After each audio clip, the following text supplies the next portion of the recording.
All right, Sonic, settle down. Settle down, Sonic the Hedgehog. Hello, chat. How are you all? Escape from the city. Yes. Yes, it's almost as though you all play the vidges. Let's see.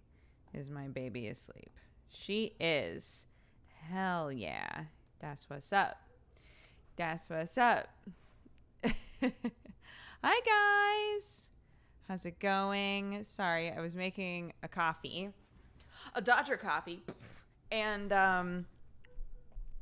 I realized, so I had ground up some coffee yesterday and I had a little bit left over. So I was like, oh, I'll just use those grounds and do a pour over, right? Because it's faster. And I forgot that I had ground it for a French press. So when you do French press, you want it coarse. You want it coarsely ground.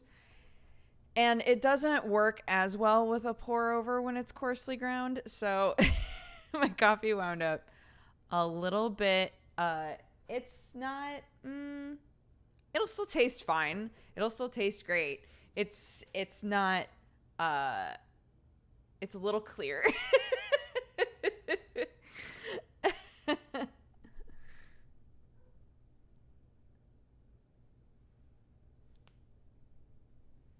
First stream I've been able to make in a month. I hope you're doing well. I am. How are you, Smoke Scully? Haven't been here in a while. Hi, Rissa.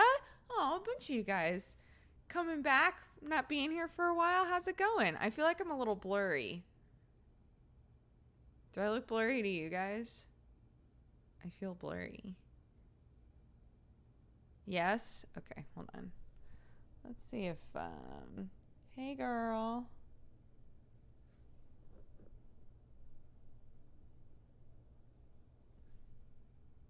That's a little better, isn't it? I think that's a little better.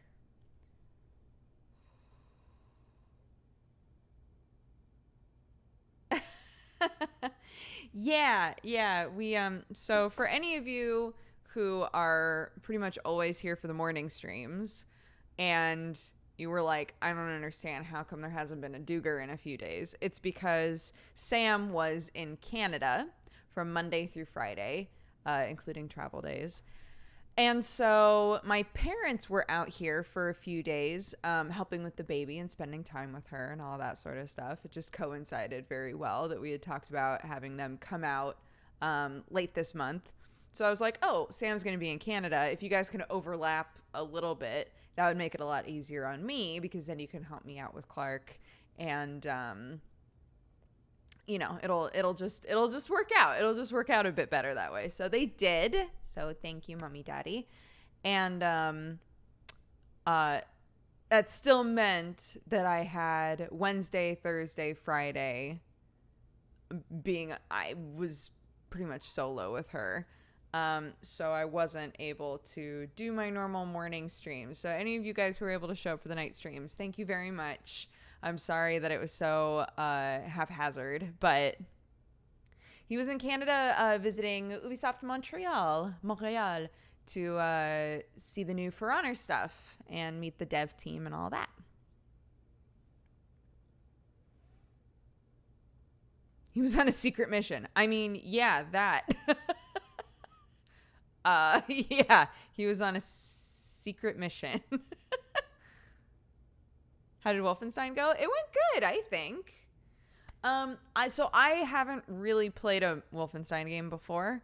I've in and out watched my friends stream some Wolfenstein stuff in the past, but I haven't like actively played Wolfenstein.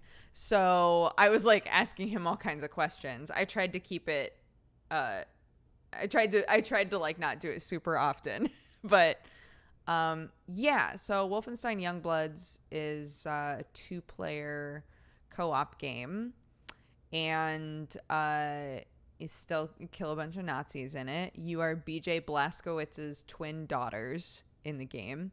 So Jesse and I played the first few hours of that last night. And yeah, it was pretty fun. Hi, Watson.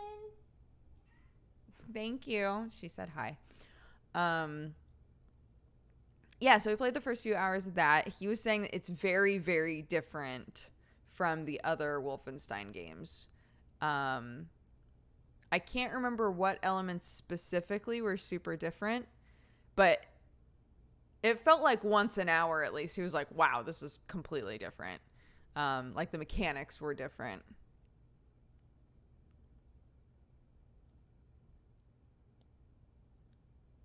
It was a good time watching Jesse and Dukes kill Nazis. Thank you. It was fun. It felt nice to play, for whatever that's worth. It felt nice to play. And at the very end, we realized that there were like some daily quests that you can do, which we were both like, that seems really weird for a story game, but okay.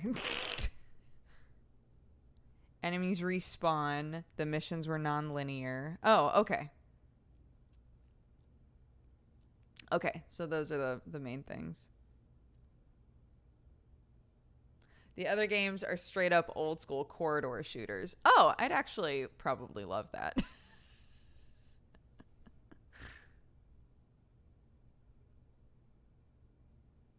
I just got some Dodger cold brew for my birthday and I'm in Canada. Oh, I hope that you love it. And happy birthday, whenever that is. If it already happened, happy belated birthday. If it's about to happen, happy early birthday.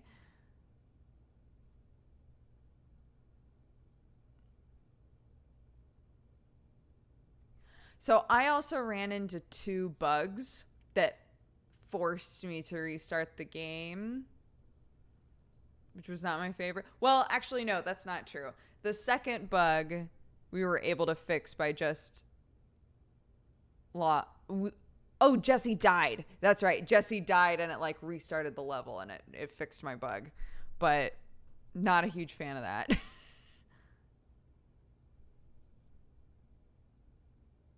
Today is my 23rd birthday. Happy birthday, Blind Icarus.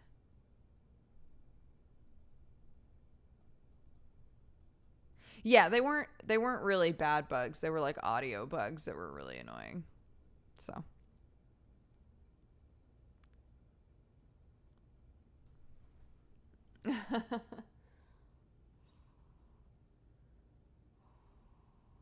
today is not your birthday. Keep crushing it. Keep crushing it on your not birthday. Your unbirthday, if you will.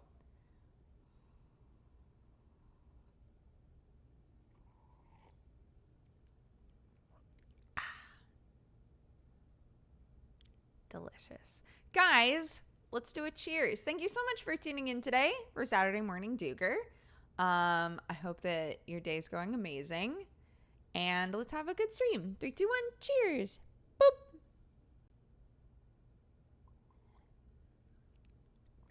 It's also Anime Hero's birthday. Happy birthday. So I watched Cry play the very beginning and the very end of a segment of Aratus. He was sponsored to play it, I believe. And yeah, he was like, oh, it's basically Darkest Dungeon, except you play the bad guys. And I was like,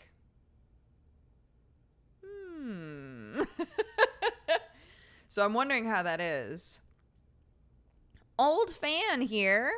Hi. I wanted to say you're a real cool person. Thank you. Watching your coffee times cheered me up a lot during school. It's nice to see you're still there and doing well. Well, thank you. Thank you very much. I hope that you're doing well.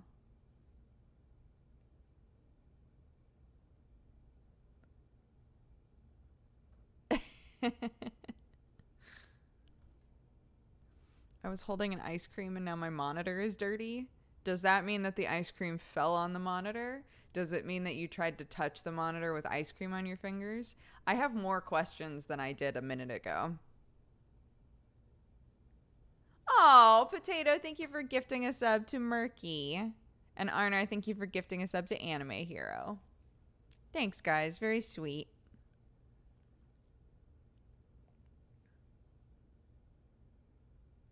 Is this my brand? If anybody's like, it's kind of like Darkest Dungeon, even though most of the time when people say that, it's not anything like Darkest Dungeon, I'm still like, you don't say. Go on. More? Oh, they cheers with ice cream. That makes a lot of sense.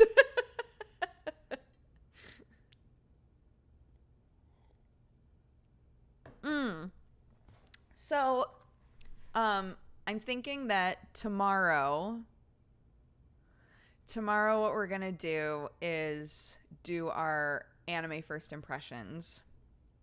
And then during this week, so in place of like study hall, feel free to still study hall, but our study hall for this week is going to be the anime first impressions stream. So, yeah, I'm going to try to get it set up kind of like with co-optional, where while I'm talking about it, I can like show a trailer for it. The problem with that is that, so when I was doing them, like recording them and then editing them later, a lot of times the trailers are like 10 to 30-second teasers, which isn't super conducive to the way that I talk about shit, right? Because I babble a bit. So yeah, we'll just do it'll be live, so it'll be a bit different, but I'll try to still have the thing along the bottom that says what anime we're talking about, and I'll try to like show a little bit of either footage from the episode or like a trailer or whatever. The intro, the OP, although sometimes the OPs spoil shit and I'm not all about that. So yeah, we'll try to have it be as close to like a live version of what the videos were as possible. We'll just go like one at a time through all of them. I'll say how many episodes I've watched so far. I'll have the name of it up on the screen. We'll show a little bit of what it looks like. Yeah, and then I'll just talk about how I'm feeling about it in as spoiler-free of a way as possible. And then I talked with a couple of friendos, and they were more interested in the idea of doing a season wrap-up with me. So a anime first impressions that's by myself, and then once the season is over, having a few people on and basically saying like, what did you watch? You know, was it worth it? Etc. And that'll be probably a bit more spoilery, just because sometimes it's hard to talk about shit without being a bit more spoilery, but yeah.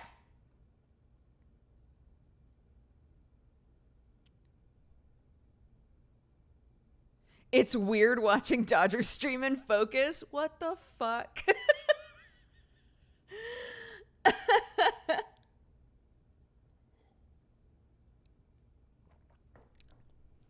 Unbelievable.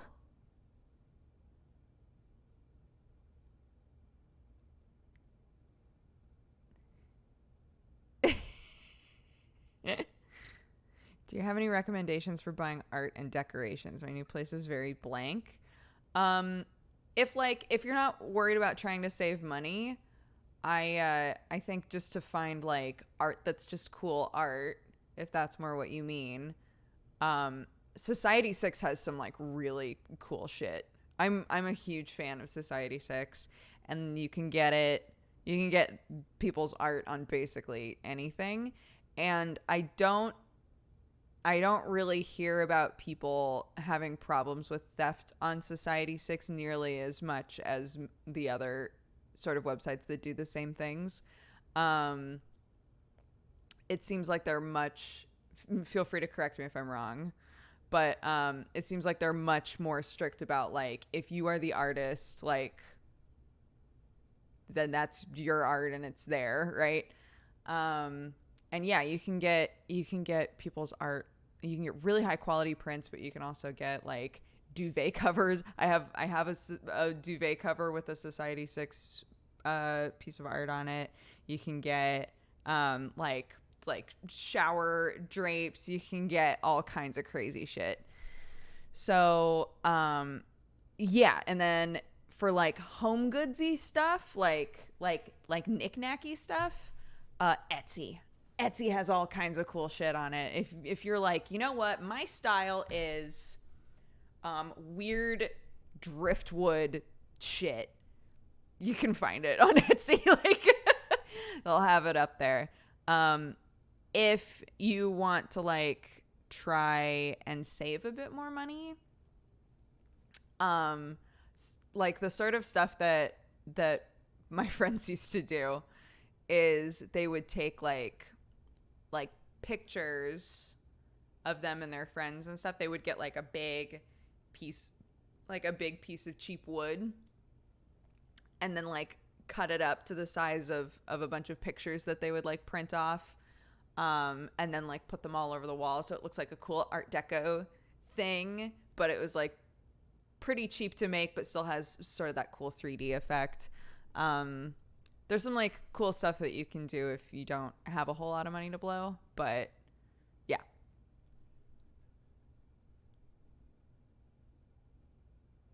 Yeah, and when I was in college, I just went to thrift stores and would be like, this is weird, and I took it home.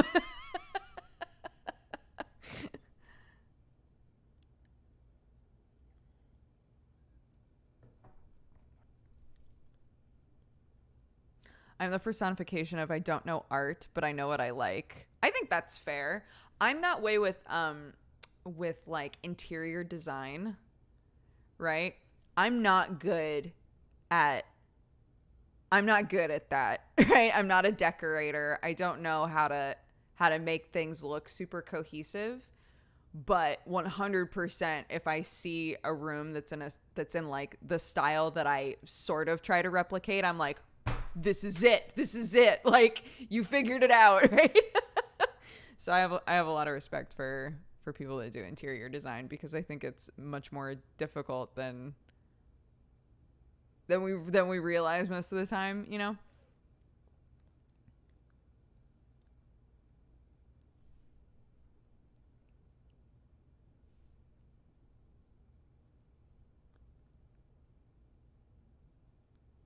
I took it home, you mean paid for it, right? Yeah, of course. I wasn't gonna go to a thrift store and be like, all right, this is $1, but I'm still not gonna even pay that. In another life, I would have gone to school for interior design. Man, it's not my bag.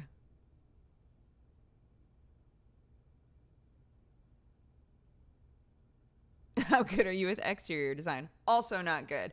I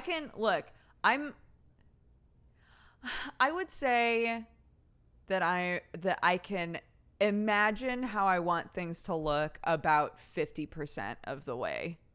Does that make sense? You know, when somebody like looks at a thing and they're like, oh, I can see it. I can see like what I want the end result to be, right? I would say I can like see a vaguely blurry version of like what I imagine something will look like, and then actually getting it even that far, I second guess literally every aspect of it. So it's like it's not my thing. Yeah.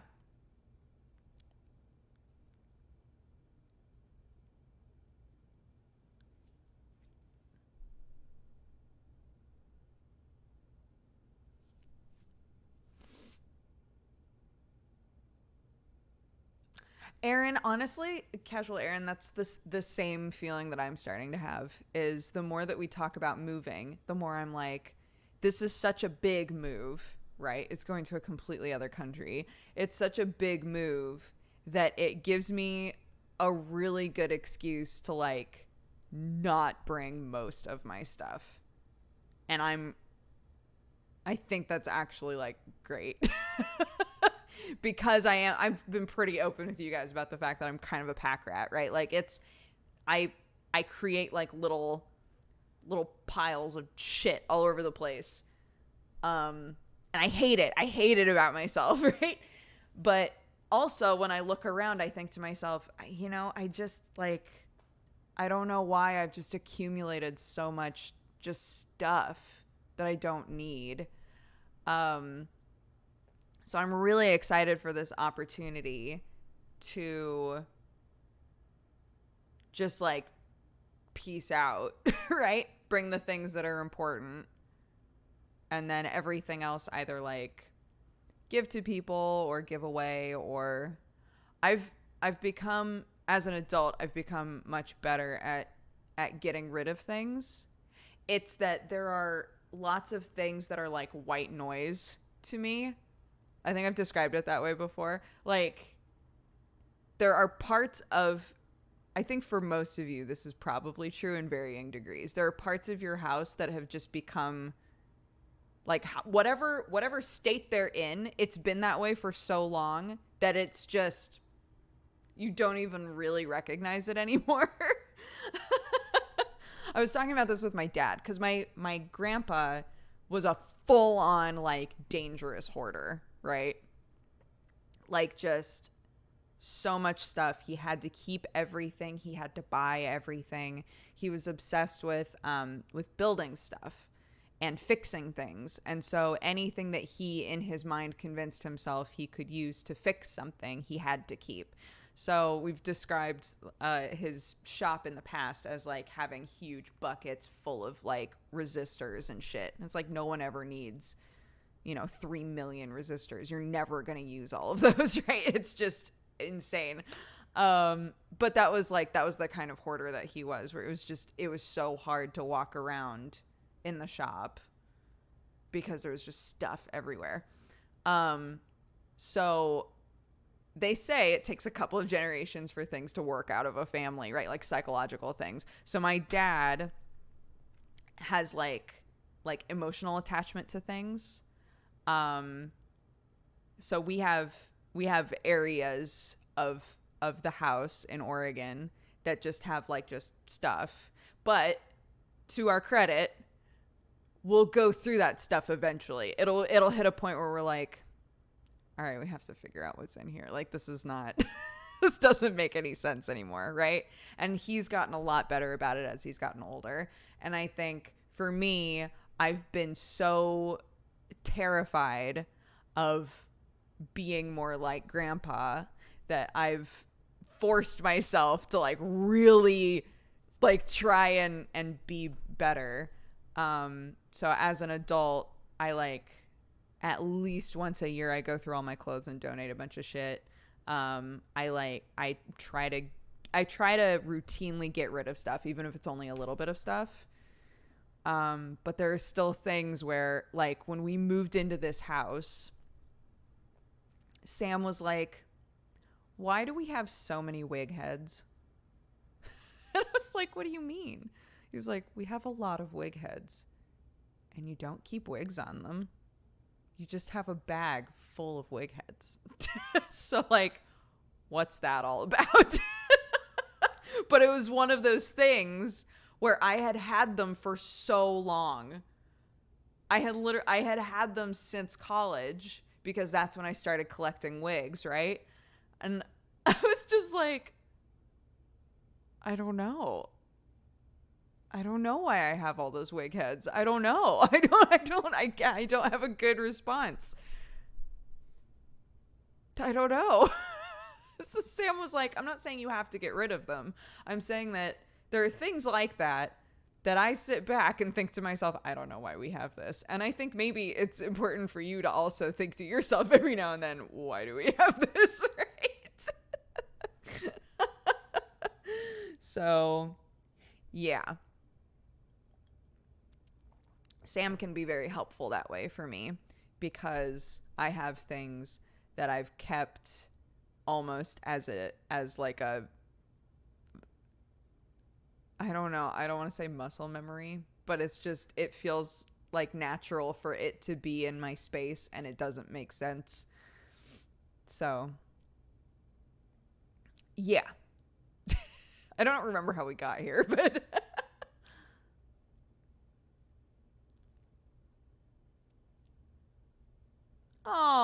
Infinity Spear. You've got this. I hope that it's gone well. I'm sure that you're excited to go back home, though.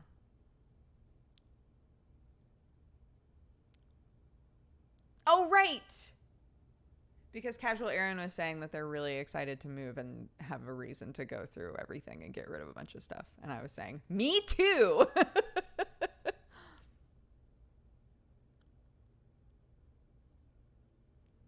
How's the week gone for you? Are you happy that Sam's back from Canada? I'm so happy. Clark was screaming. She was so excited to see him. It was really, really sweet.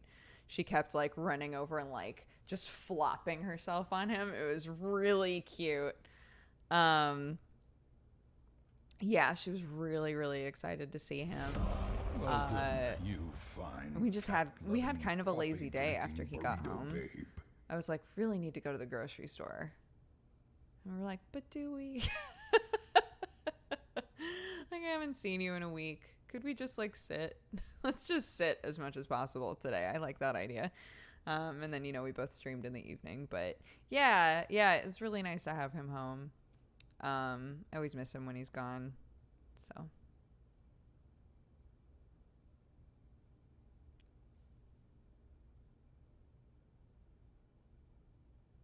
Jealous. Yeah. I'm trying to sort of get myself into that mindset specifically in my kitchen. So in my kitchen, for the longest time, I had like 5 wooden spoons and 2 peelers, 2 can openers, like 2 of so many things. And I finally went through there and I was like, if I'm keeping up on the dishes like I'm supposed to, I don't need to have this many of any of this stuff, right? 1 is plenty. So I now have 1 round spoon and 1 flathead spoon, like of wood. I have 1 spatula. I used to have 3 spatulas. Why? I now have 1 spatula. Yeah, I went through and got rid of duplicates of a lot of things just to like make it a lot clearer for me. Yeah, exactly, Joe. I have a plastic one for when we're doing eggies and shit. And I have a metal one for the barbecue. Spatulas. I don't need more than that. I didn't need more. Would different sizes count as duplicates? I guess if you use the different sizes of a thing specifically, then that's different. But I was not.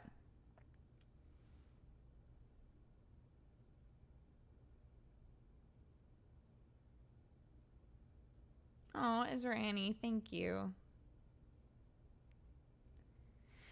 Yeah.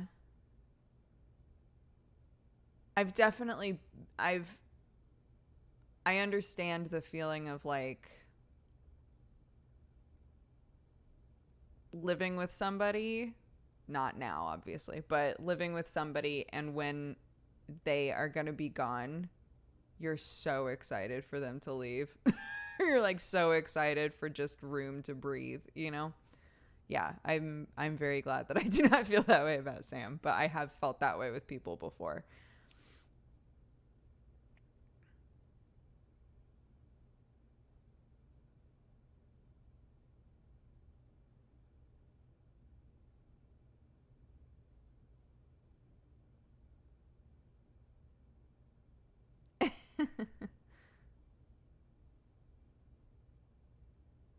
With 2 spatulas, you can make a force of nature. I don't know what that means.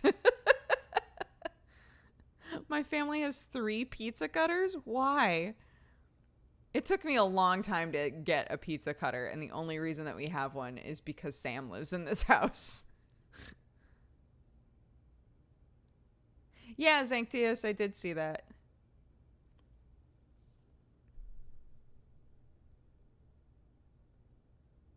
The only thing I have multiples of is phone chargers because my rabbits keep chewing them. No! I'm still so fortunate that my cats have never been interested in chewing on cords. Thank goodness.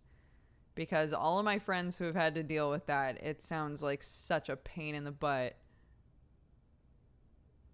Force of Nature is a Teamfight Tactics reference. I still have not played Teamfight Tactics, so.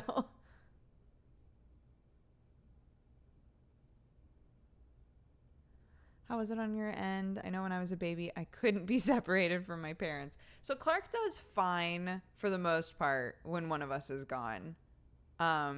She's kind of a ham. So it's like, as long as, like, my parents were here for a couple of days after Sam had left, right? So she got lots of attention with, like, the grandparents and with me and whatever. And then we had the 2 straight days that were just mommy. And goodness gracious, she, like, was over me at a certain point. She's still very sweet. She's a sweet kid. She has, like, a good nature just in general. But I could tell that she was just, like, there's something missing, right? And then we had our phone call with Sam, and she sobbed when we hung up. And that made me feel like crying. I felt so bad. But, you know, he was in Canada, so. And yeah, she was so excited when he got home. Like, so excited. But, yeah, she got much sassier with me than she normally does. Lots of, like, half tantrums. I was like, okay, I guess you're just gonna lay on the ground and flail around and throw your stuffed animals. That's fine. I'll be over here doing something else.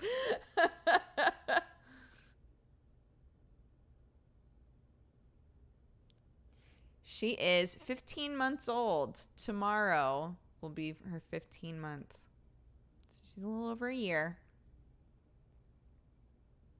Has she started to say no? Not really. Her newest words are ta.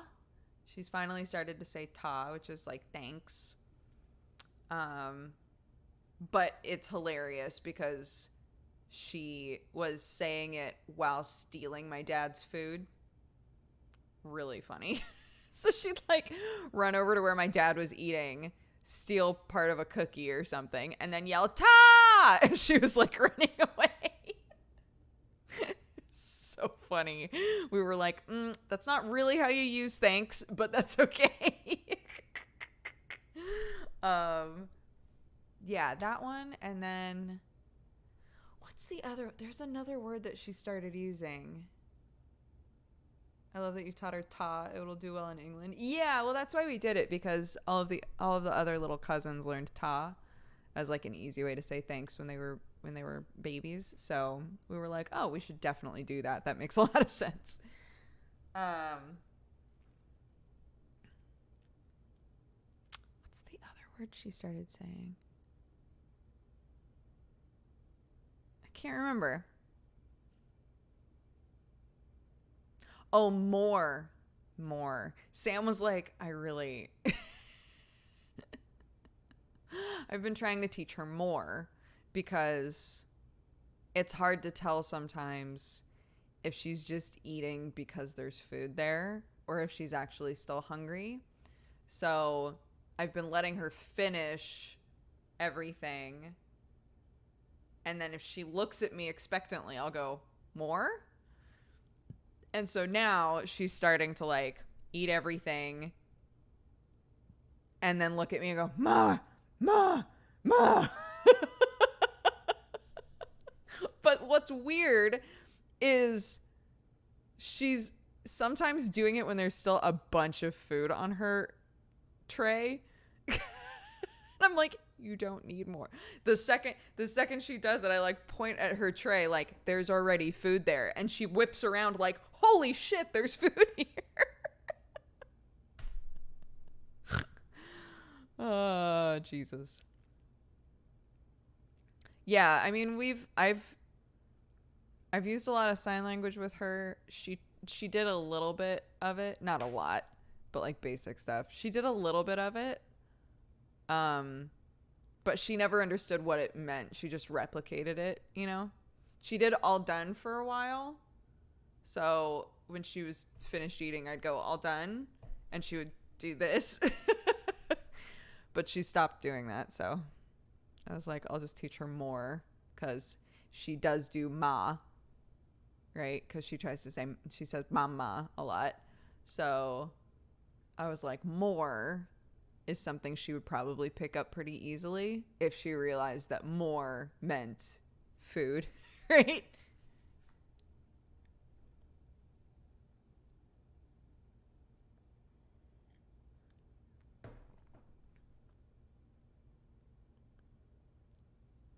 Yeah, Doug Finn. It's so cool, isn't it?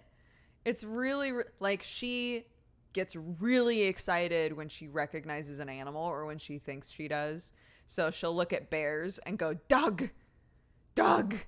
And anytime she sees a duck or really any yellow bird, she's like, duck, duck. Like, gets so excited because she knows the context for that word.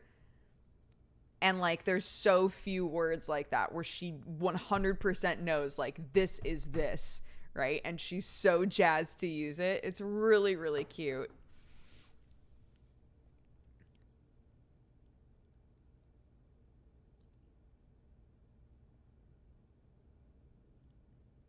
At least she can pronounce it. Yeah, that's true. She knows help. Help is really, really useful. Because we're trying to curb whininess, like, as soon as possible. So when she needs something, we'll go, help? Do you need help? And so it's now turned into, if she wants us to do anything, she goes, help, help, help, help, help, help, help.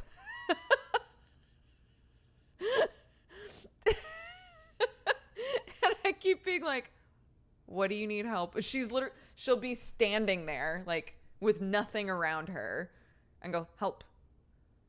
And I'm like, I don't know what you want help with yet, honey. You haven't attempted to do anything.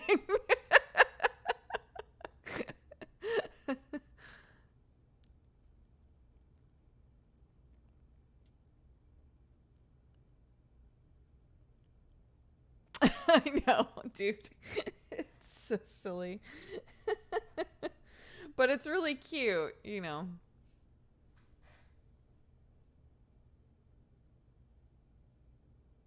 What was Clark's first word?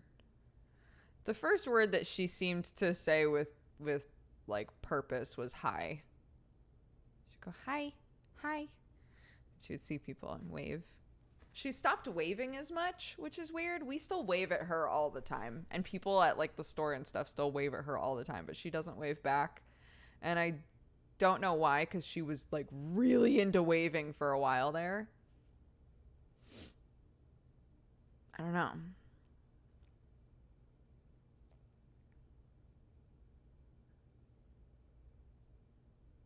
For someone who's childless, is this normal early development? Yeah, I think so. I think she's like pretty much on track with things.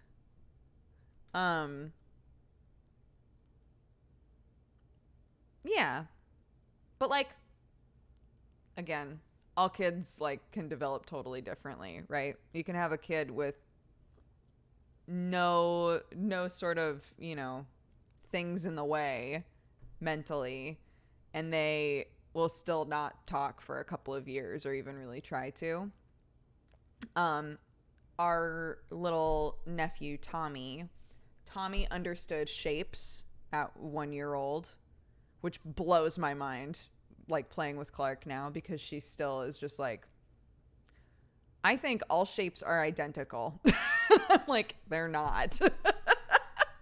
But like, you know, they just like, depending on the kid, they're gonna figure certain things out quicker. But literally, like, he was a little over a year old when we had our wedding ceremony in England, and I was watching him just like, the star piece goes in the star hole, the circle goes in the circle, the square goes in the square, like putting things together and putting like shapes in the right holes, like easy, like it was nothing. And I was like, that's fucking wild. Like, this kid's a goddamn genius. Because Clark will like pick up literally anything and be like, I bet it'll fit in that hole. And I'm like, it does not. It doesn't. She's finally, the one that she consistently can get is circle. But she'll, if she's grabbed the circle and successfully put it in the circle hole, she's like, fuck, I figured it out. And then she'll grab every other block and try to put it in the circle. And I'm like, no, that's not how that works.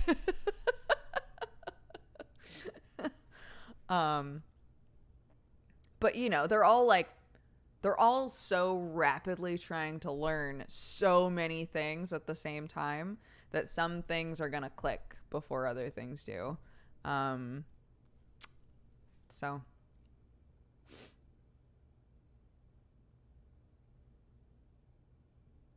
thorn jeans are ridiculous. Yo, I wish that I had an easy to access picture of Tommy, because Tommy at 2 years old straight up just looked like a kindergartner. Like in all of his pictures, I would be like, how old is Tommy? These look so big. Like, I'm so confused.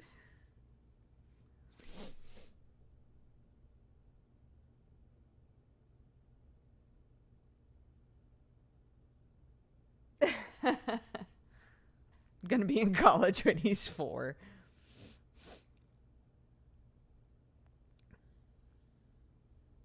It kind of makes sense. It worked for one shape. Therefore, that hole is the one that you can insert things into, right? Yeah.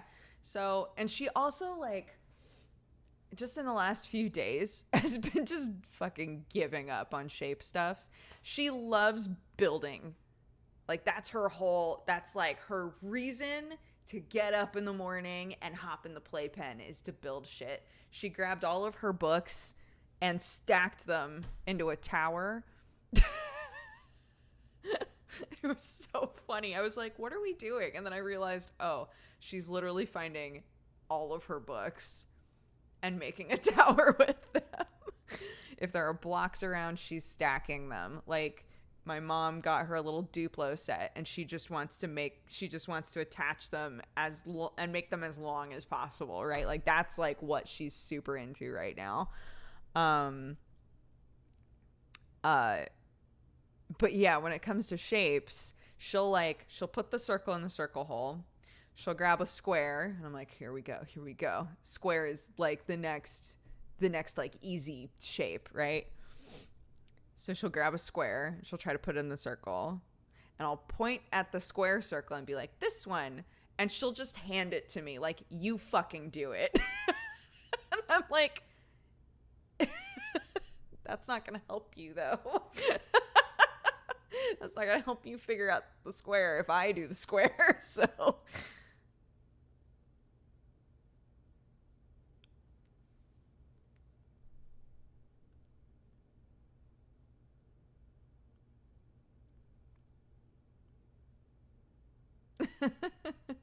backseating shapes.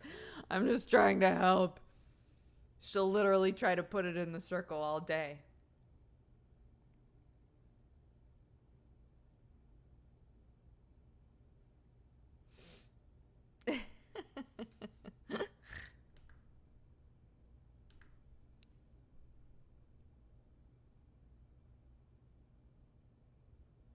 Is the recipe from the cooking stream around?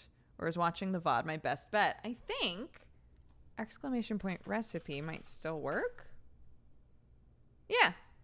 There you go. I didn't get rid of it, so there you go. That's the recipe.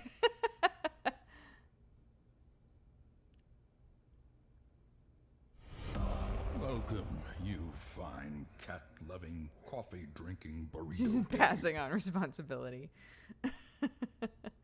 Chef Boy, thank you so much for subscribing. Welcome to the Cat Gang.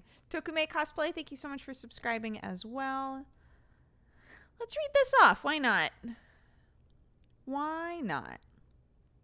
Mrs. Rigsy, thank you for the 11 months. Svensonitis for the 30. Scorpio Girl for the 19. Pets Plays for the 17. Pashlin for the 8.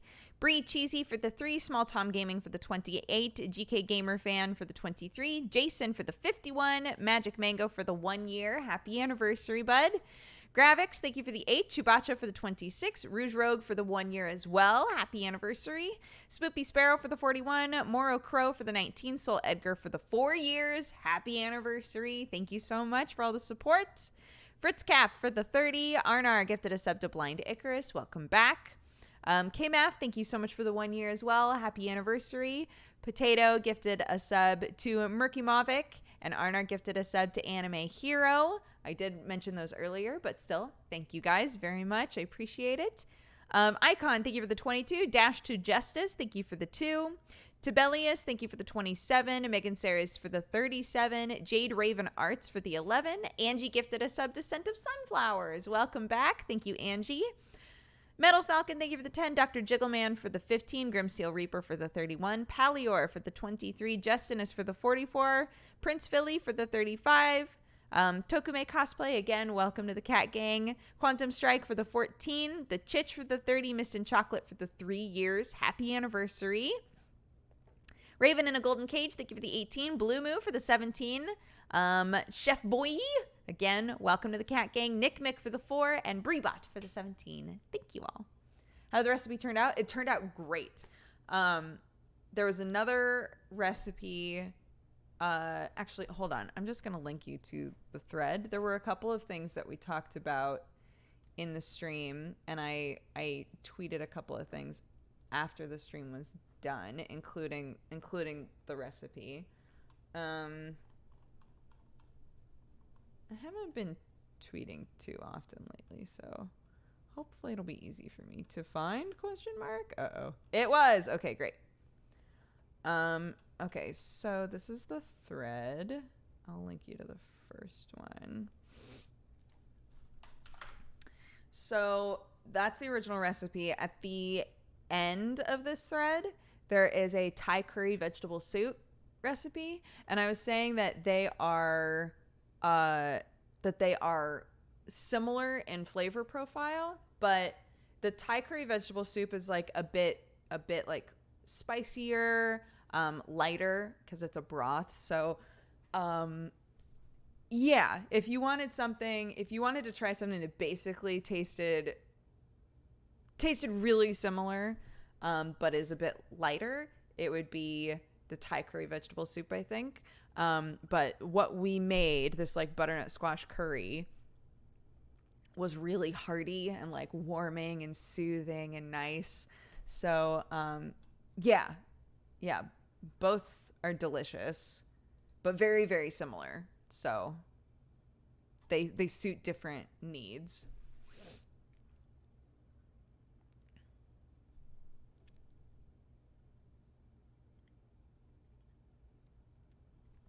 Whales have midwives. They hold the baby above the water for it to breathe while the mom recovers from childbirth.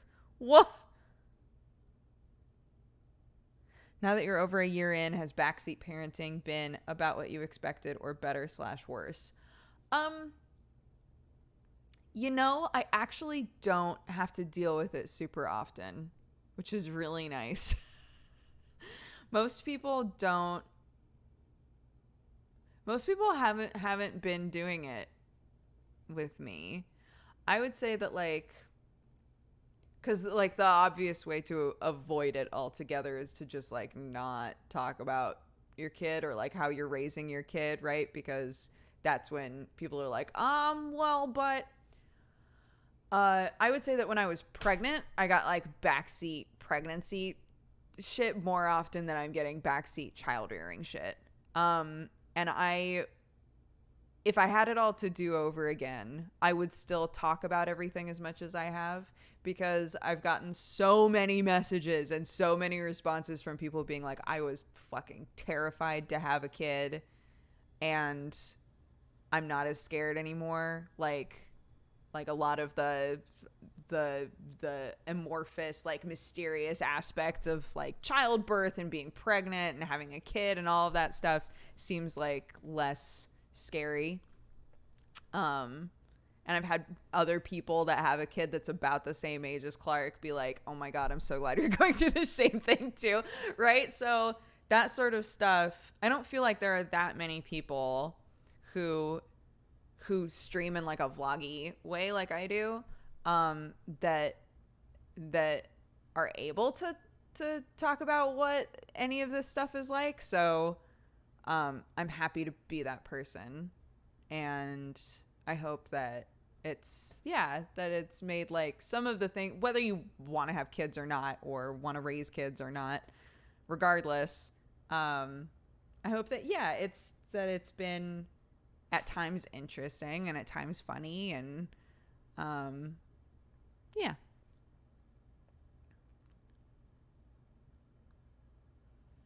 If Dodger can make raising a teen less scary, that will be amazing.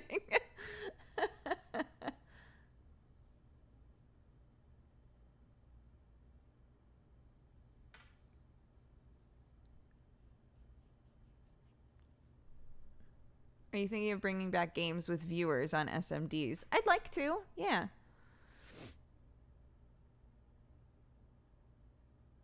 Have $1. Hope you have a good day. Thank you, Mr. Color. I appreciate it.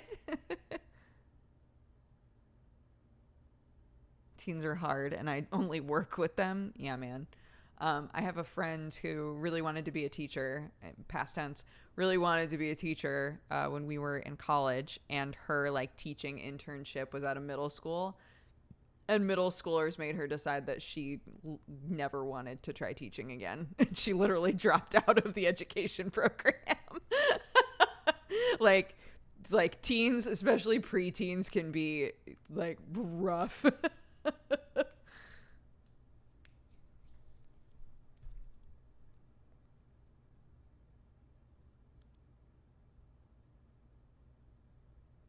Middle school is pretty bad. I don't know what it is. If it's just that like that mid period between, and this is like with no judgment attached at all. I'm not saying this in a way of like middle schoolers fucking suck, right? Like preteens are the worst. That's not what I'm saying. I'm saying that like I think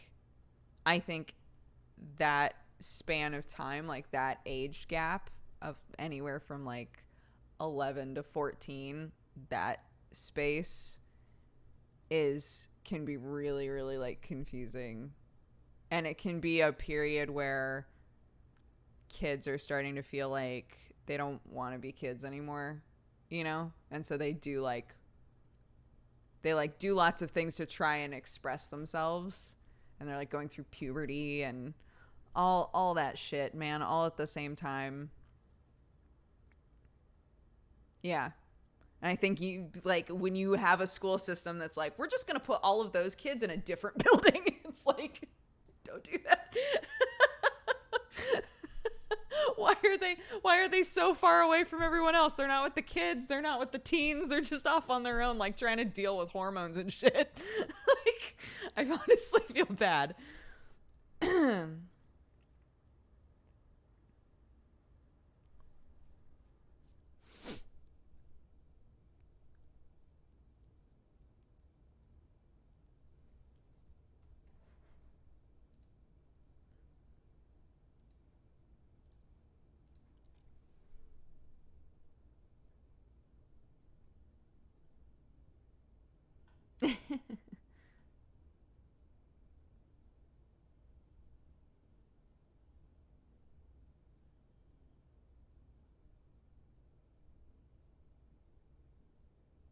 My daughter is moving around. Are you awake? Ever since Sam came back, she's like demanded to wear his socks.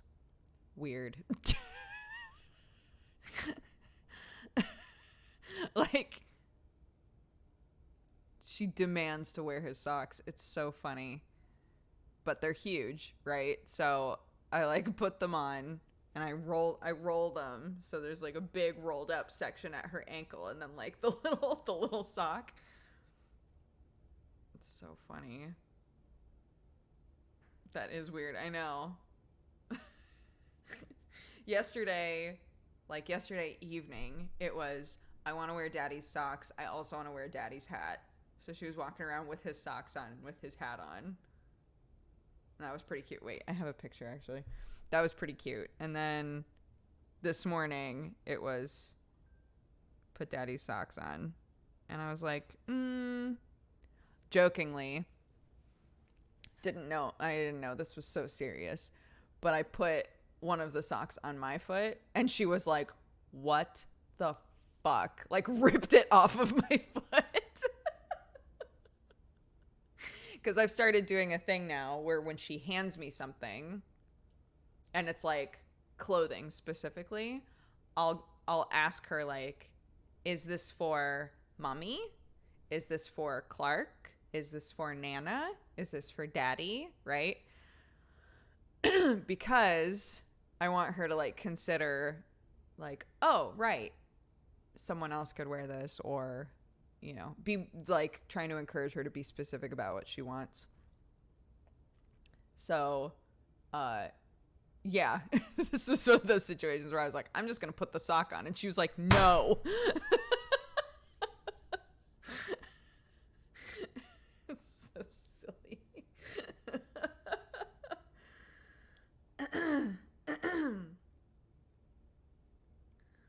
Yeah, here she is, with her daddy's socks on, giving a really saucy look to the camera, question mark. Look at the socks, it's so silly. And then, this was her yesterday, wearing daddy's socks. I'm wearing daddy's hat. She's so silly. She was so happy. She's like, yes, I've got the cool socks on. Fuck. Oh, and then she was also like, she really loves shoes, but she's trying to figure out how to put shoes on by herself. So sometimes she'll just sit by herself for like 10 minutes just trying to put on a pair of shoes. And I'm like, whatever you want, honey. She doesn't want help. She just wants to figure it out. So this was her trying to put on her shoes. She's like, this is right, isn't it? It's like, yep, you nailed it, honey. You nailed it.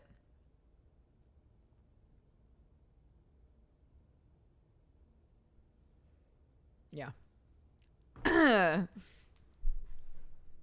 She's going to be very independent. 100%. Yeah. I was extremely independent. I'm going to just vanish in the woods and hope nobody's looking for me. I was that child.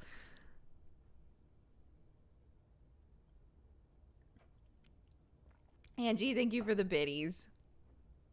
She's a little over a year, Baba.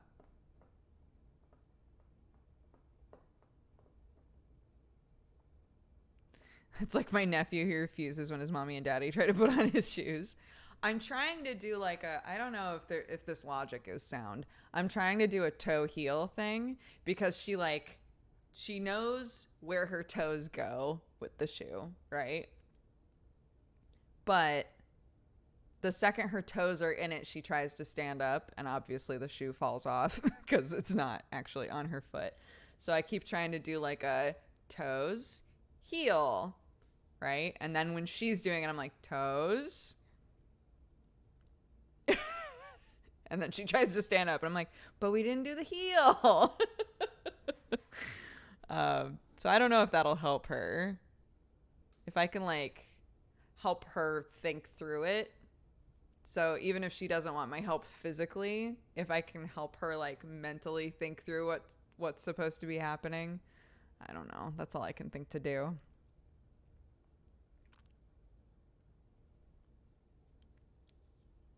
I would always hide in the clothes racks. Oh my God, I used to do that too. At Fred Meyer.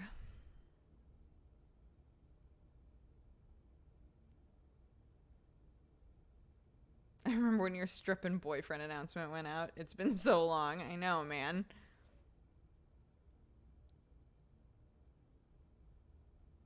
I ran away at an airport to independent. So I was independent, but also like I felt awful if I had disappointed my parents.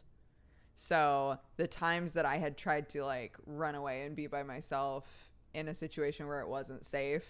They made it really clear to me, like, we were really scared. You cannot do that. And it would stick with me. Like, those sort of situations would always stick with me, and I just wouldn't do it again. So fingers crossed, that's how Clark is. That would be great if we could just be like, please don't do that. It makes us really scared and worried for you. Yeah, that would be awesome.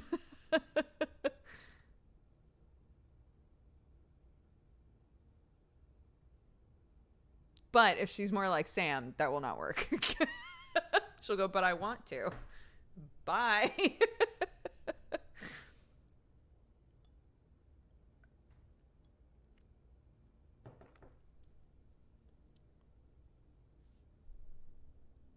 Oh, I was really quiet when I was 5. I snuck up on my mom while she was vacuuming the stairs and she broke her ankle. Needless to say, I'm still apologizing to my mom 28 years later. Oh, that wasn't your fault, though. Like, you didn't mean to do that. That is sad, though. I was 2 years old shopping with my mom and dad. My mom left me with my dad to look at something. 15 minutes later, she came back, asked where I was. He said he thought that she had me. They both freaked out appropriately. 20 minutes later, they found me at the makeup counter getting a makeover on one of the tall stools. Oh my God. Can you imagine? Just like, where's my child? That's some like Home Alone shit.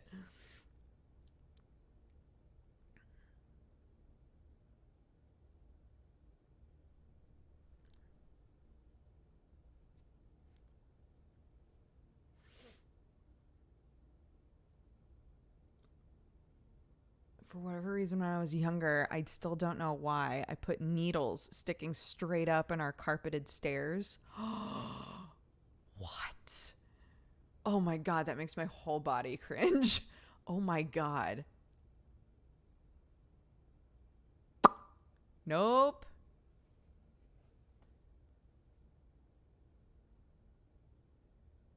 I remember so vividly an interview with a little kid that I watched on TV when I was a child, of this little kid that was like, this child accidentally burned down their family's house, and they were talking to the kid, and I don't know why, I remember so vividly this kid going, I saw the matches, I lit one, and I dropped it. And this really awkward pause. like so vividly remember that, because I remember as a kid thinking to myself, like, what? Like, oh God.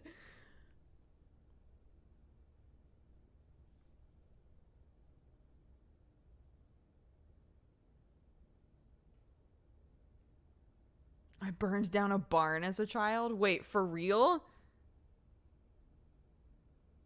Holy shit.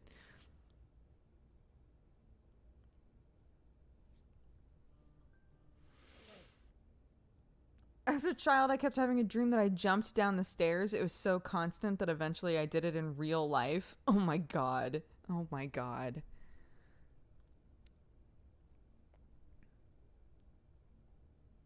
Chat has some wild stories. I mean, like, kids,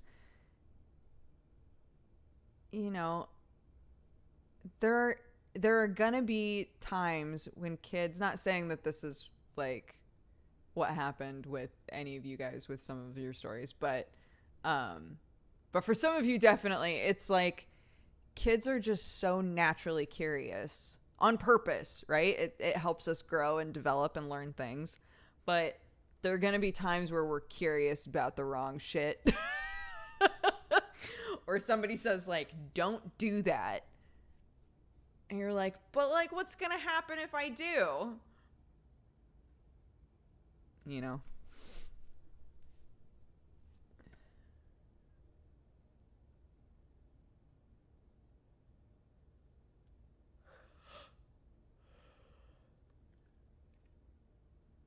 Y'all have a lot to get off your chests.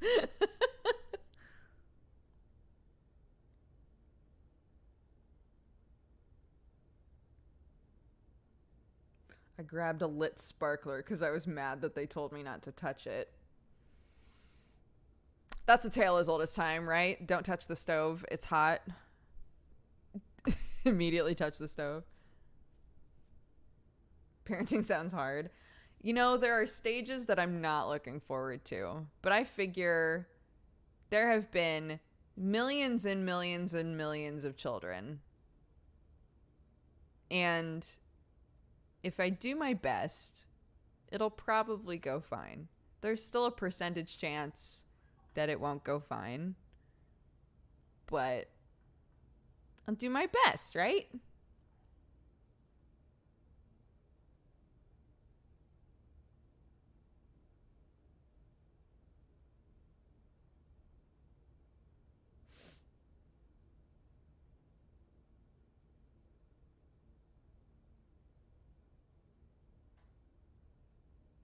I used to get overly attached to food boxes. I would sleep with empty cereal or milk cartons. Lin-Manuel Miranda I think it was a Twitter post about how when he was a kid, he would drag a mattress around the house and just sleep wherever he wanted. And his parents just like gave up. They were like, okay, I guess that's where you're napping today. Like he just wouldn't nap in his room.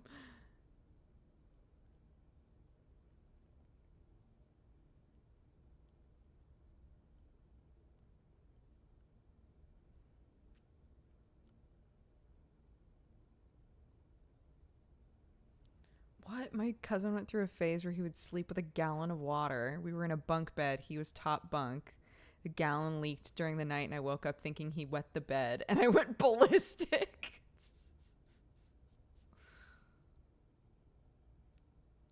How does a child get a hold of a mattress? Like he had like a little toddler mattress, and he was like dragging it around the house. I don't know.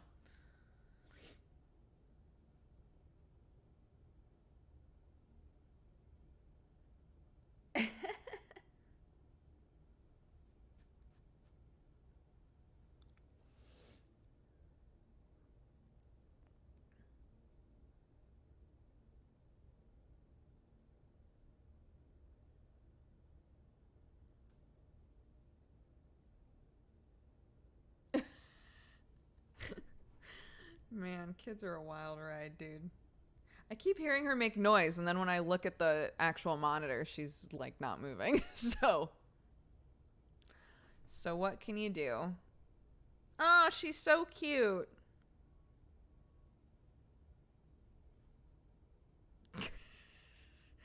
Speaking of shapes, she realized that one of the cups would go in the circle shape, but then it got stuck.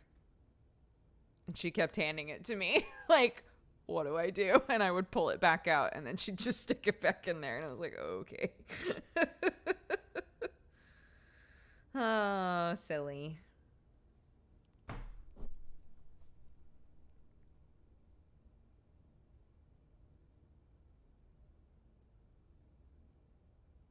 How do shapes work? How do shapes work, man? Shapes are crazy.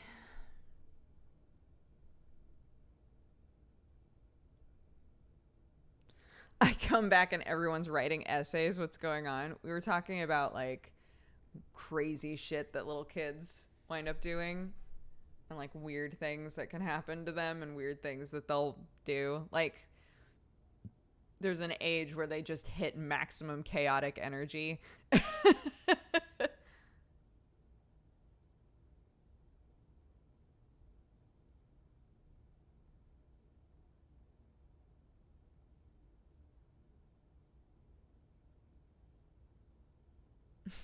Yeah, everybody's just getting a lot of shit off their chests. Oh, baby girl. Cute.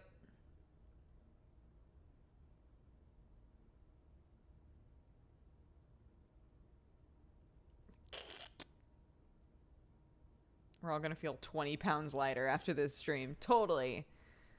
Emotionally light. Oh, that's pretty. Sorry. A tattoo popped up. It was pretty. If childhood me was a D&D character, I would be neutral chaotic. Child me was like really didn't want to get in trouble. I would say I was like lawful something. I didn't want to break any of the rules. I didn't want to get in trouble. My dad was a really, really good monologuer. If you did something, it was like you were signing away the rest of your day to listen to a monologue about it.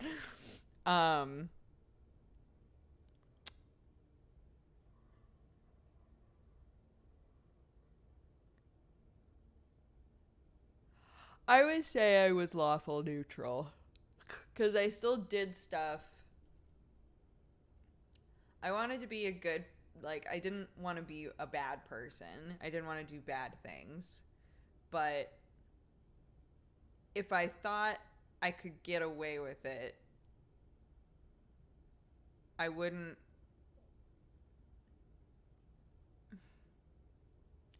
necessarily always do the right thing if I knew I wouldn't get caught, right? Like my progress reports. I've told you guys about my progress reports a million times. I would get a progress report and I knew that it wouldn't have a good grade on it.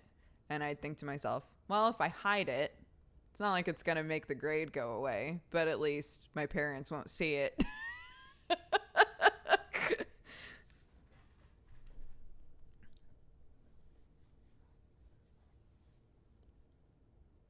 I was teenage college dodger. I never went to parties. I didn't really hang out with friends. Our house was so out in the middle of nowhere that it wasn't easy to hang out with people, really. And I already was kind of a homebody. So, I, as a high schooler, I went to school. I always had extracurriculars. It was either theater or it was dance. So, went to school. After school, had dance or theater. And then I would just go home. I didn't do my homework super often, to be honest. So I got like pretty average grades. I was kind of middle of the road, but just trying to like be a nice person. That was really me as a teenager.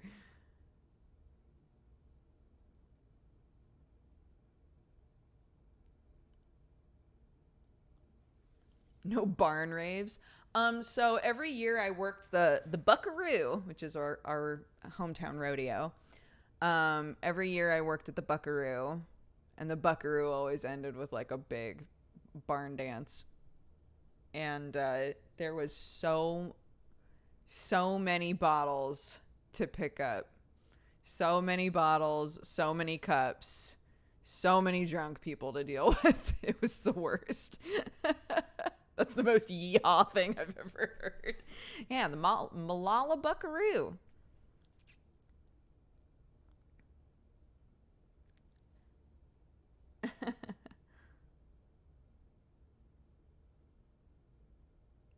So much litter. It was obnoxious. It took forever to clean up, man. But you got to see fireworks. The fireworks were nice. Have you seen Buckaroo Banzai? No, I have not. What is that?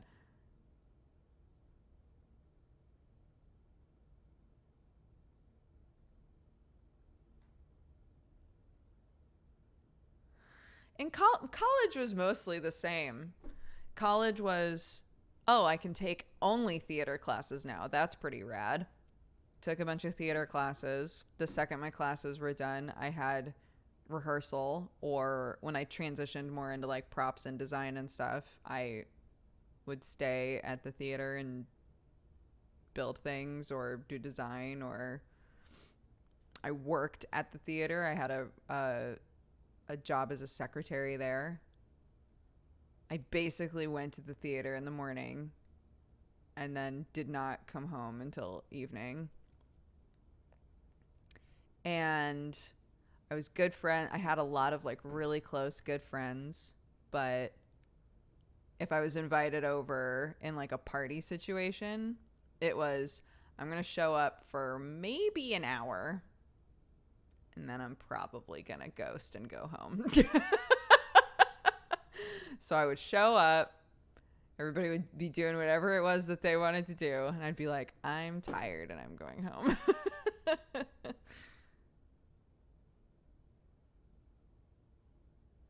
Because I like people a lot. I do really like people. We've talked about this before, but I would say that I used to be much more introverted than I am now. I feel more comfortable with people than I used to. I feel more confident as an adult than I used to. But I still like have a limit, you know. I can spend time with people and have a blast and really, really enjoy myself and still be unbelievably relieved to come home. You know, I don't think that those have to be like mutually exclusive things.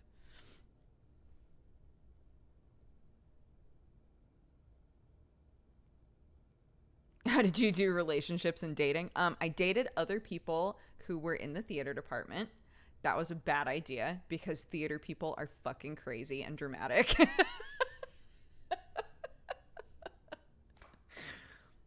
But what can you do? They were the only people I spent time with, so.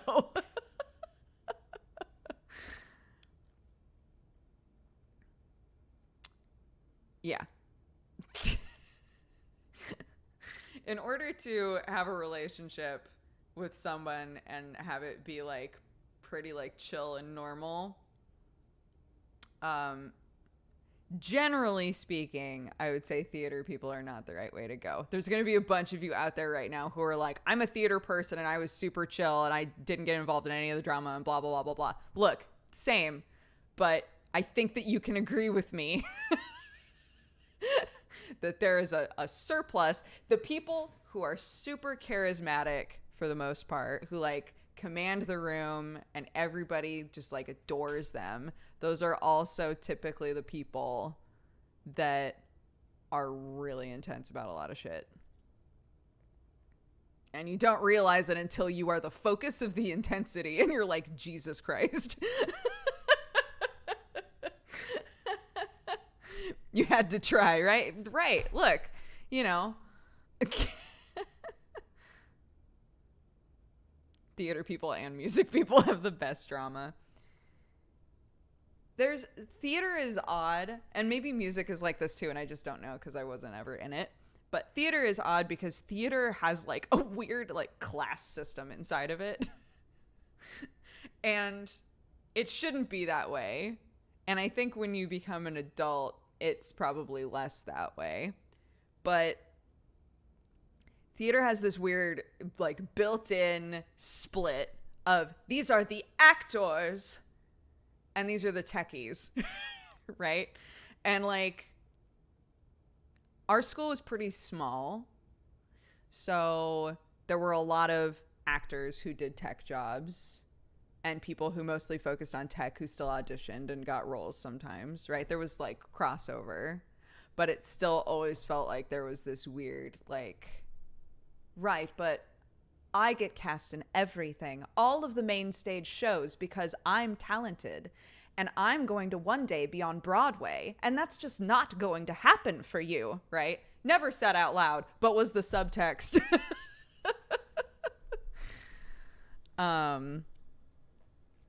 Yeah. So those are the sort of people where sometimes you get a bit closer with them and you're like, oh no. Oh no, you seemed really nice, but you're actually a dick. Fuck.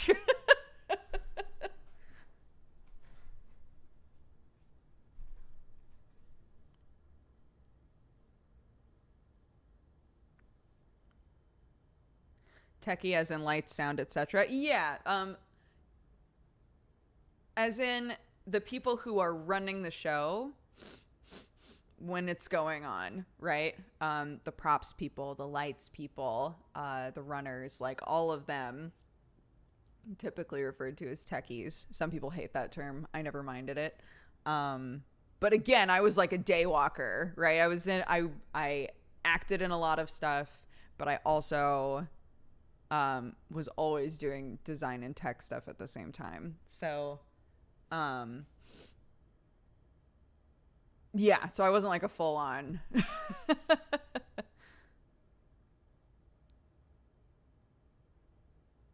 How did you get out of those relationships and still be around them all the time? Oh, I'm not. I can pretty easily be around people even if they irritate the shit out of me. It's a skill I learned from my mother.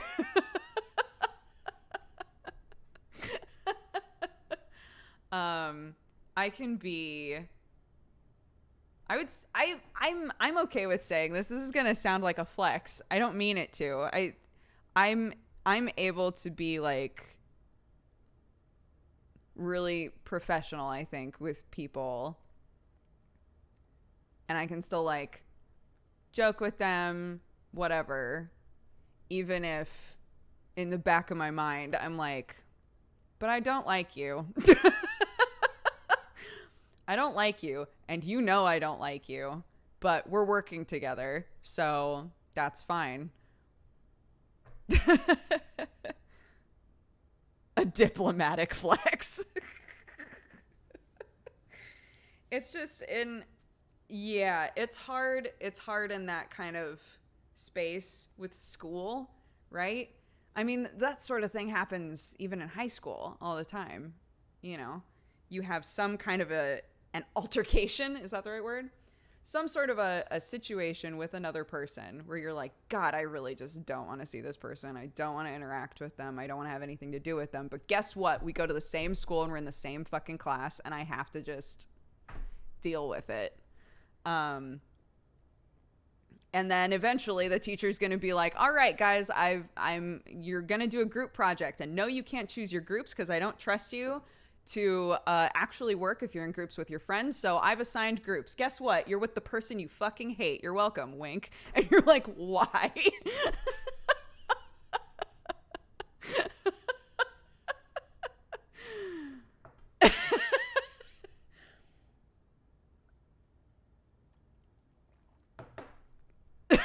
Fuck, that brought flashbacks. I hated every single group project I was in.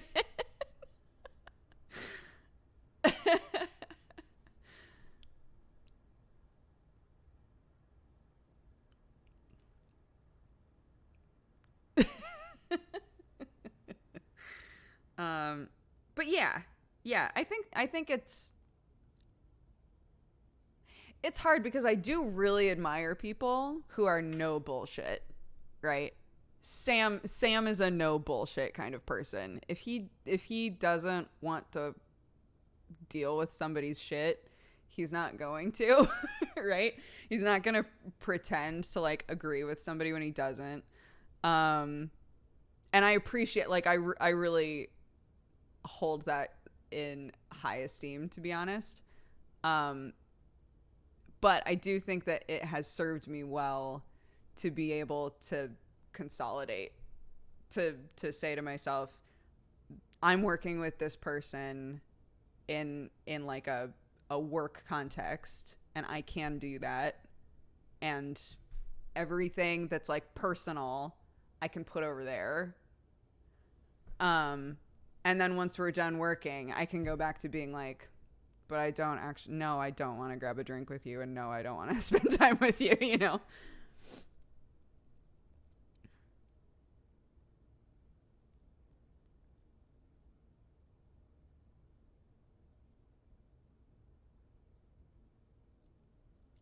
How often were you in the booth? When I did sound stuff, I was in the booth a lot, but I didn't do a whole lot of lighting stuff. So, Yeah, our lighting classes were like, guess what? I hope you're excited to do a lot of math. And I was like, oh, I thought maybe we could do more color theory stuff. I like that. And they were like, no, we're going to do math. And I was like, okay.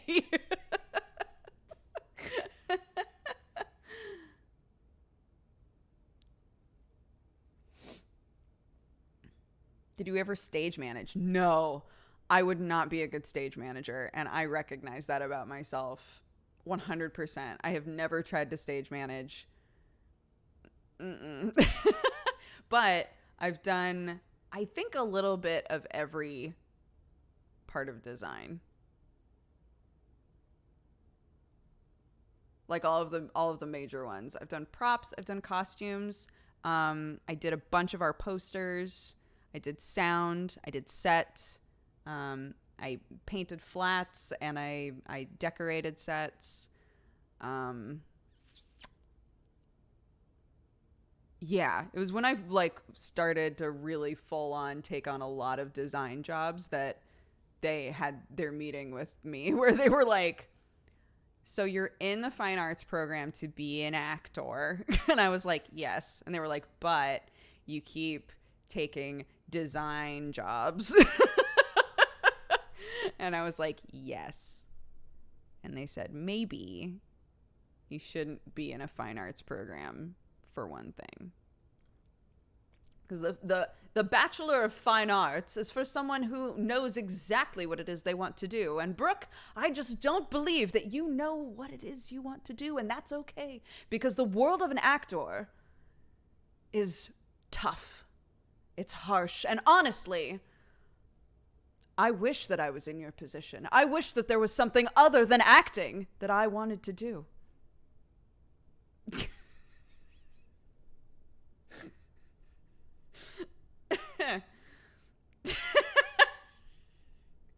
This was a meeting with all of the theater teachers, all of the theater professors, and one of them, I loved all of them, to be honest. One of them like straight up gave like a big speech like, the world of an actor is treacherous and full of self-doubt, and if you can spare yourself from that, by God, do it. I was like, all right.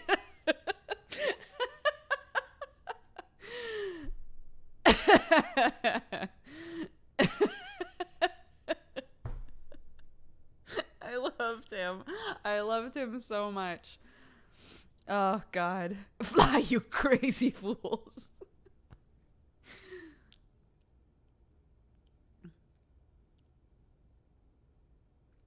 How did you not laugh in his face? Because I am an actor.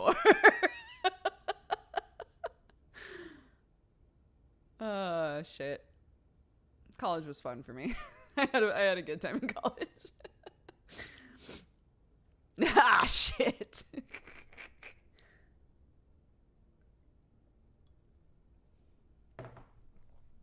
Oh my God. Yeah. Tech weekend was always a nightmare.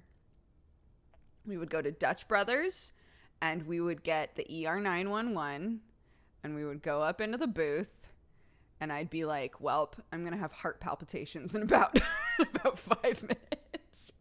At Dutch Brothers in Oregon, there's a drink. Maybe they don't make it anymore. I don't know. But there was a drink that had like 6 shots in it. Is it more than that? I don't remember. But it was called an ER911. They do still have it. Great. And yeah, we would all get that because we'd be like, well, we're going to be here for literally an entire weekend trying to get all of the tech shit working. So let's get one of those. And then it was everybody else that I worked with was like big and like bulky because they were lifting lights all the time and shit. Not me, but I still wanted it. Yeah. When we did the Three Musketeers, I did all of the sound design for Three Musketeers. And it was awesome and like a really good experience. But every like couple of minutes. I'm trying to remember what the concept was for Three Musketeers. It was like very minimal. Like the costumes were really simple. There wasn't much of a set. And the music was like modern day. But I did music and like sound effects and Foley and stuff. And it felt like every couple of minutes he'd be like, can you recut that so that it's about 1 second shorter? I'd go, mm-hmm. And then I'd didn't have a laptop, run into the room with the computer, recut the music, put it back onto the stick, run back up to the booth. And everybody was waiting on me. So I was like, I have to just fucking run. So even though I had all of this caffeine in my body and my heart was racing like crazy, it also helped me run back and forth over and over and over and over again to get all the sound done.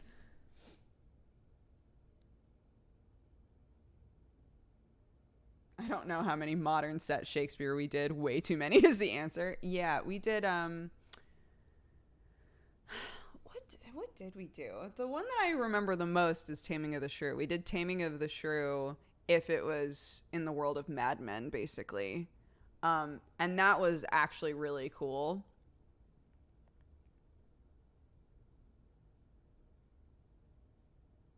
But I'm trying to remember what other... Oh, we did Henry V. Henry V was fucking rad.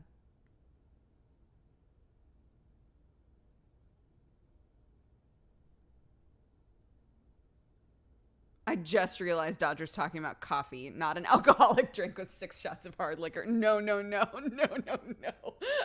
I wasn't getting fucking blasted out of my mind before Tech Weekend even started. Just like, all right, guys, you gotta get through it somehow. No, it's coffee. Oh my gosh, I'm sorry. It's coffee. Wow, that's really funny.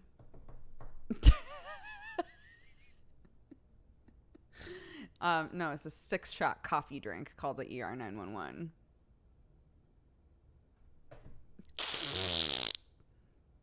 And then once Tech Week was over, you had the ER911 with vodka. I'm kidding.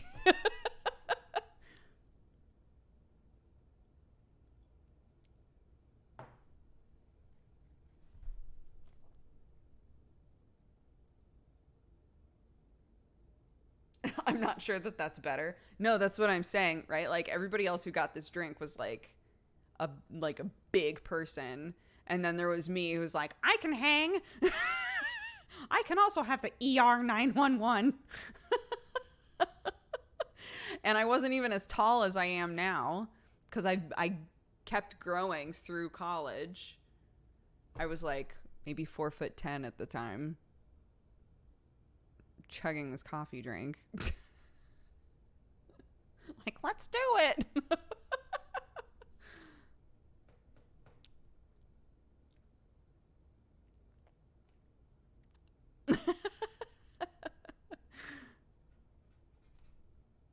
Oh fuck. I had a really close friend who was in the anthropology department.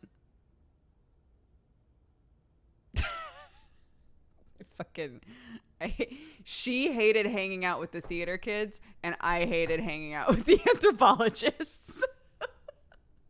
Because both of us, we were like, I don't know what the fuck is going on in this conversation.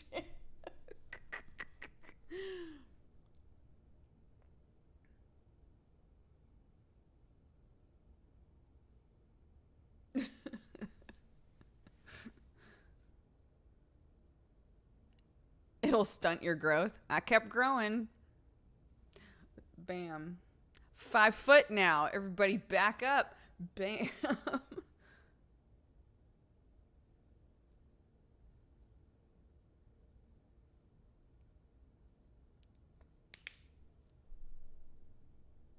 It happened to me with a friend who studied literature. I think just sometimes this happens, honestly, this happens with streaming and YouTube all the time. if I take a friend who has nothing to do with like the YouTube or streaming world, and I'm like, oh my gosh, you should come out and hang with my friends, I have to make an effort to be aware that we're not just talking about streaming and YouTube and monetization and all that fucking shit. I have to make an effort to make sure that that's not the only conversation going on, right? And I think in college that happens all the time. You're hanging out with like people that are in your major, in your exact same classes, but you have maybe other friends, right? Not saying you definitely do, but maybe you have other friends who are in another department studying something totally different, aren't in college at all. And you're like, come out, come hang with them. My friends are so cool. Just like, come hang. It'll be super fun. And they're like, okay, yeah, I'd love to. And they come out and they're instantly fucking bored because they don't know what the fuck you're talking about.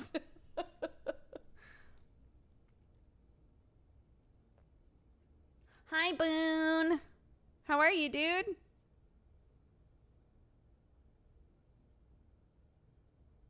What was your go-to audition piece? I think pretty much every audition that we had, we were given sides. Sides are like a small scene from the actual thing. So I don't remember many situations in which I had to perform a monologue. I remember vividly having to sing for a musical, though, and I was petrified, and I did not do very well because I was so scared. Like, my voice was really, really, really shaky. But it was for Mystery of Edwin Drood, which is my favorite musical of all time. And yeah, I sang Papa, Do You Hear Me? Because it's upper register and I wanted to showcase that I could hit like higher notes. But I was so fucking shaky. And a bunch of people were like, oh, I didn't know that you could sing. That was really nice. And I was like, don't fucking bullshit me. Don't you bullshit me.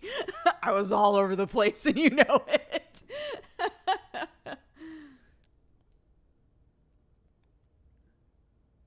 No good can come from bad.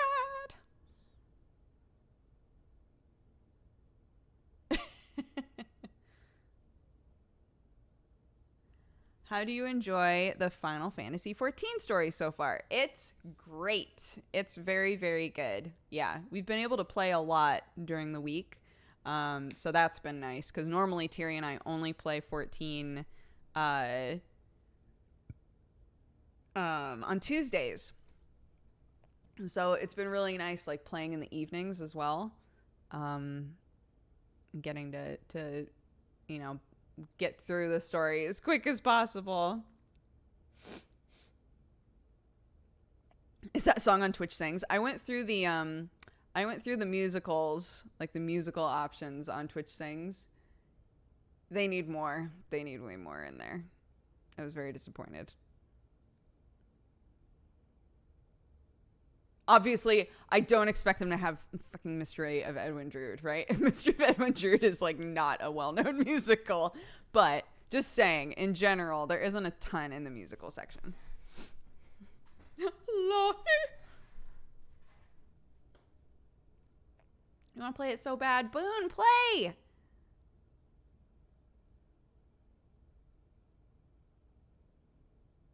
How are you with criticism? When you sang for the audition, do you legitimately want your friends to be honest or solely supportive? I would say in an audition situation, I don't care what my friends think critique-wise. I care what the people who are holding the audition think.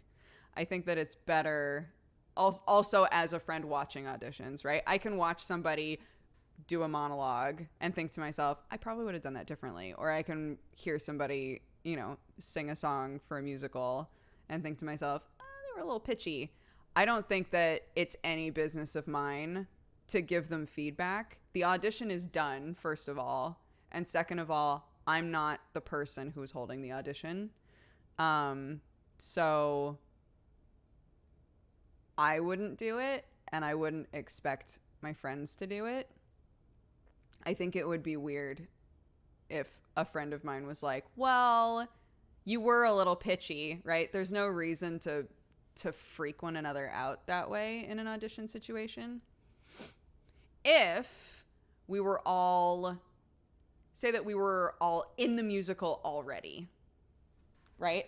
I got the part that I wanted. Amazing. I'm playing Drood. I can't wait. In this hypothetical situation, I'm playing Drood, right?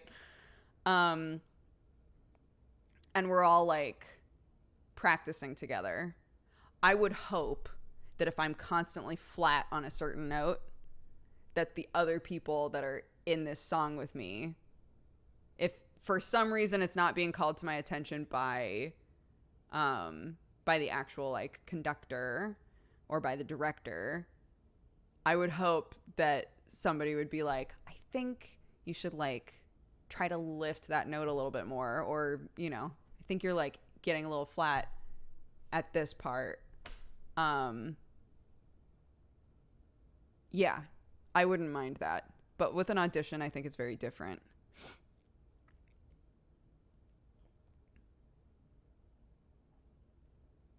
You got Drood. Congrats. Thank you. Yes, I'm the lead. Hello. Hello, my name is Drood, and I'm the lead of this musical. Or am I?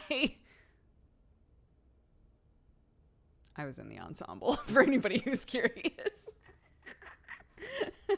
I was in the ensemble. I sang along with all of the other people off to the side. And I did patter. I was out in the audience, and I handed out the papers for people to make votes on who they thought the murderer was and all of that stuff.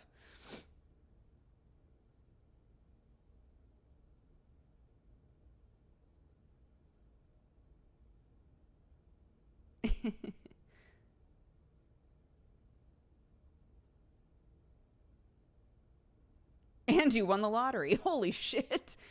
What a great day. Aw, baby girl. Baby girl, she is awake.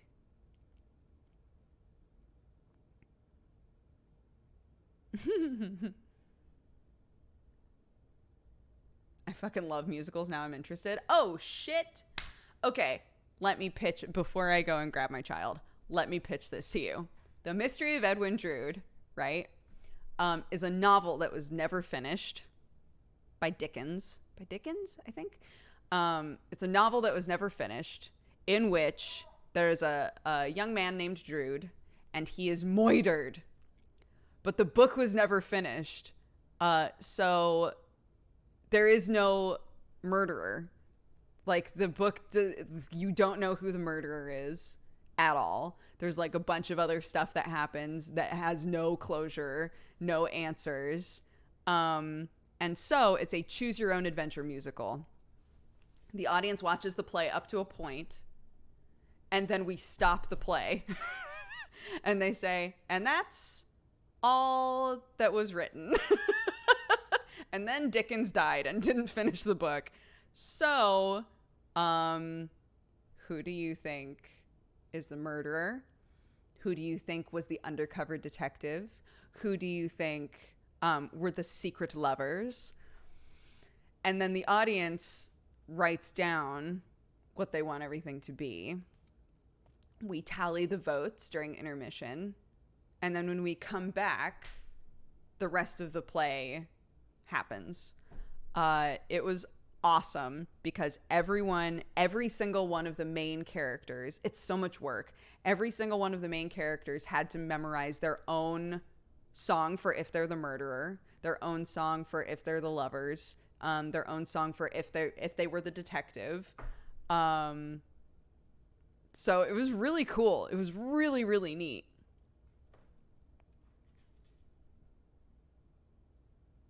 That's so cool. It's super cool. Yeah. It's not a very well-known play, but the music in it is fantastic. The characters are awesome. Yeah. Crime and a musical, my brand. I know, dude. I'm going to go get Clark, And then we'll read off the event list together and we'll say bye-bye. How does that sound? Okay, I'll be right back. I'm going to go get her. Hold on. Let me mute this, though, so that you don't hear me like, hi, baby.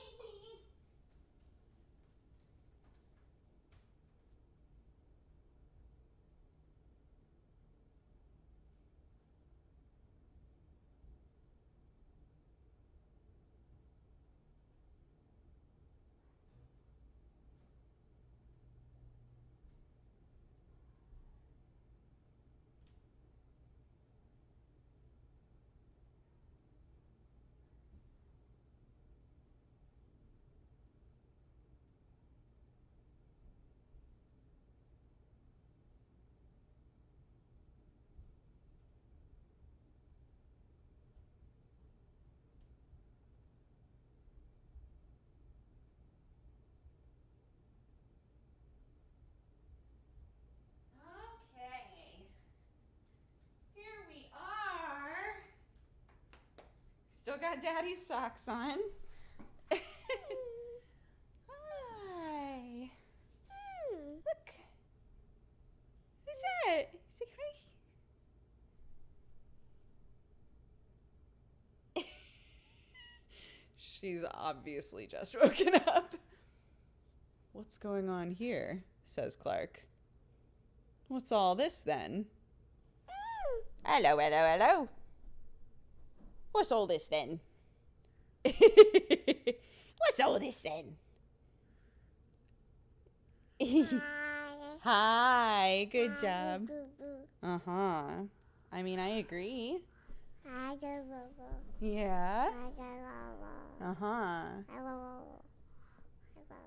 Yeah.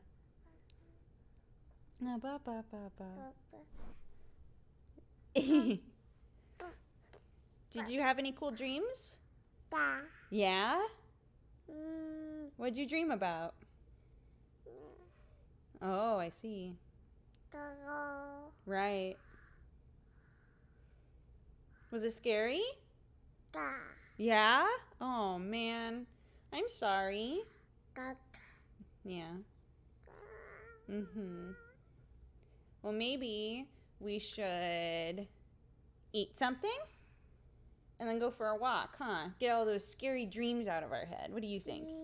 Yeah. Yeah, okay. Do you want this? Are your teeth hurting? Yeah, okay. Okay, let's read off our event list. Can you help me? You think? Here we go. Chiyuku, thank you for the 39 months. Epidemic for the 22. Semprom for the 17. Yeet of the Moment for the 4. Spoopy Molder for the 17. Mr. Color for the biddies. Dip Top for the 30. Phoenix Rising for the 44. Ketchel for the 11. Heron Lord for the 6. Oh, come on now. Come on now. None of that. Where were we? Heron Lord for the 6, Aura Harako for the 21, Angie for the biddies, Story Searcher for the 5 years. Happy anniversary! 5 years! Oh my gosh! 5 years! Wow! It's Daddy!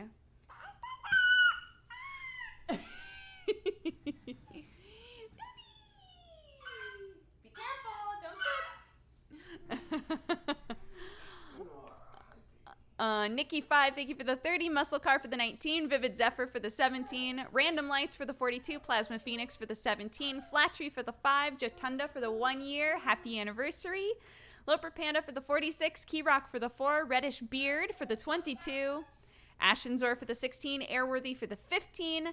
Loper Panda just gifted a bunch of subs. Thank you so much to Bronte, Enmity, Anna Platypus, Calcaeon, Ciproflaxin, Floxacin, oh gosh.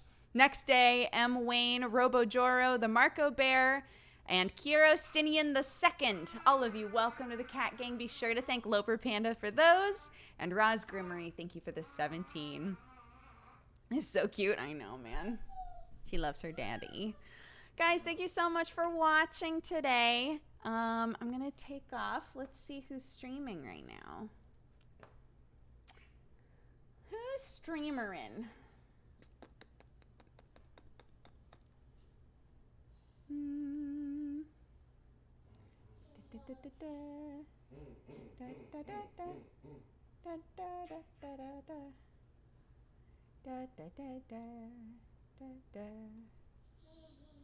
I know. Yeah. We're gonna go say hi to Danae Moon. They're an artist. They're lovely. So go say hi. Have a fantastic Saturday. I'll see you guys tomorrow. Okay? Say bye-bye. Can you say it? Bye-bye.